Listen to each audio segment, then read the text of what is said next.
All right, so in this video here, I'm going to talk about what I learned in 15 years of trading.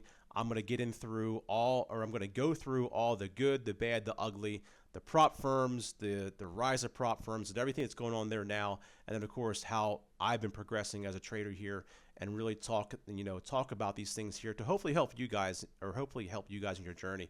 So before I get going any further, I do run a free Telegram group. Link is in the description below. If you want to see my morning analysis there, I do that most mornings there in the Telegram group, so you can pop over and check that out. Before I go any further, quick disclaimer, guys, I'm not a financial advisor. None of this is financial advice. Trading is very risky. You can lose all of your money, and most people do. Everything I'm sharing with you here on this channel is for educational purposes only, and they are only my opinions. I make no promises or guarantees of anything whatsoever. So let me get into it. 15 years of trading and what I've learned, all right?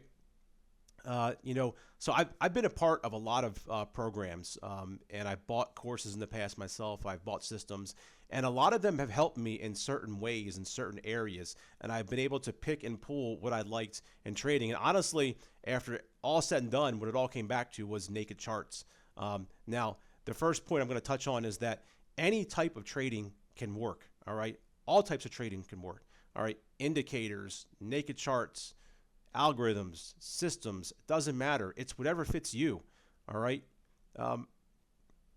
I realized that I had to stay in my own lane and figure out what fits my personality and what fits my schedule as a person, because I'm a dad, I have 5 kids, and I have a very strict schedule, so I had to fit everything into that. And excuse me, I'm going to cough here.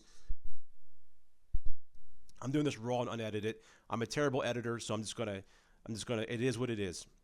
All right, so back to what I was talking about any type of trading can work. Right now, I just have naked charts and I'm pure price action. I draw up my levels, I draw up my zones, I draw up my gaps, I draw up price targets. So that's what really works for me, and everybody has to figure that out here. And that's something that you'll ultimately learn as a trader here. The other thing is the belief that you always have to be trading, or if you're not trading on Monday or Tuesday and you didn't take a trade all week, then you're losing money. Believe it or not taking a trade can actually save you money, and it's actually capital preservation.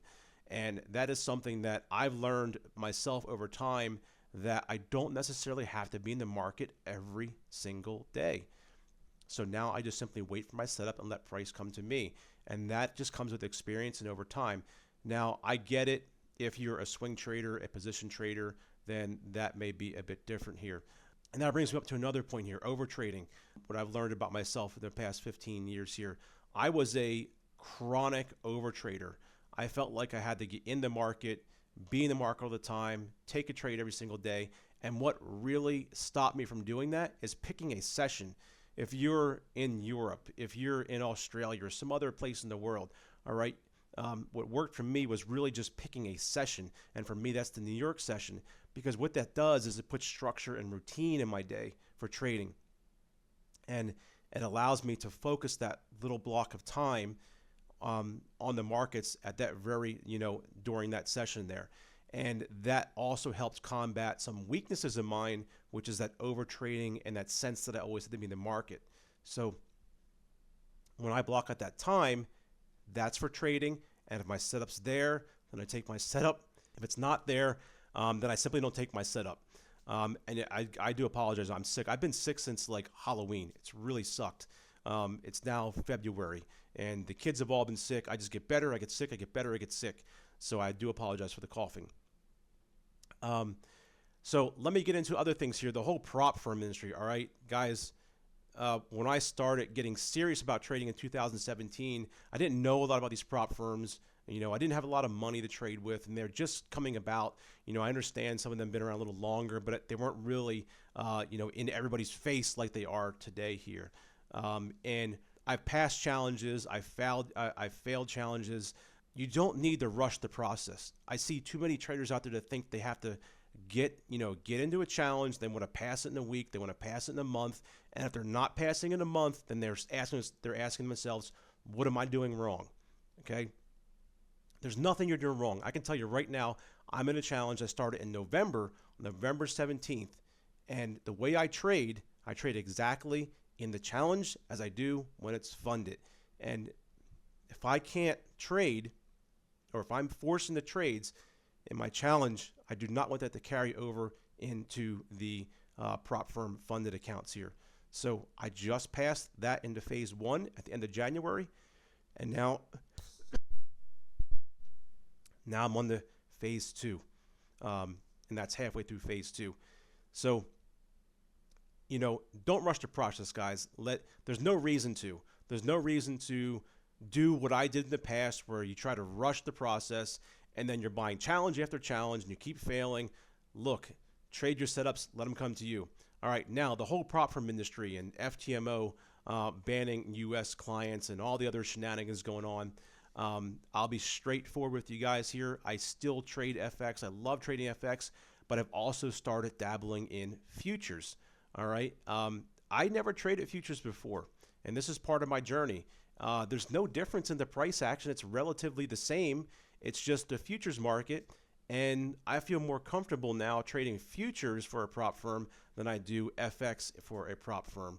Only because I'm sick and tired of the whole meta quotes thing. I'm sick and tired of will this prop firm not accept U.S. clients? Will that one not accept U.S. clients soon? I'm over that now. So now I am slowly growing my futures accounts, and I'm just stacking them up now. And I actually had my first one, I think it's like $300 away from being funded, my first futures accounts. And I started literally maybe, I think that was 3 weeks ago here. And I've got more in the pipeline, more just trailing right behind that one here. So if you're not in the futures, check it out. There is a bit of a learning curve there. So yeah, that's where I'm at now here. And, trading is a journey.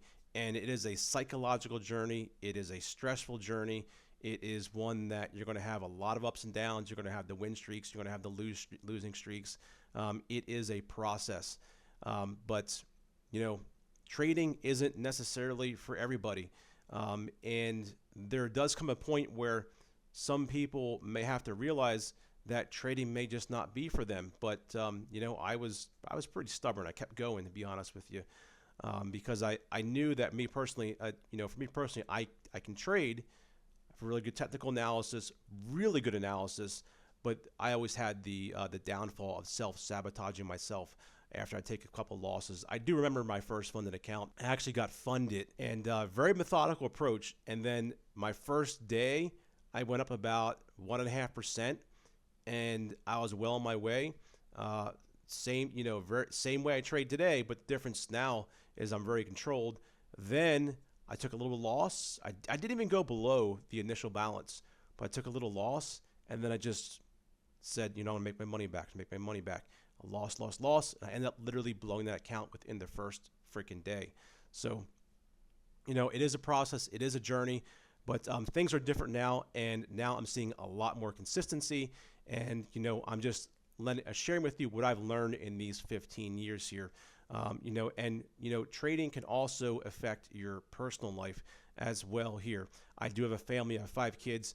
So, when you're trading, there's a lot of highs and lows, good days when you're way in profit and lows when you're really, not doing so well here. And that it's hard to, you have to be able to keep that within your office or within your trading session so it doesn't carry over to your personal life there.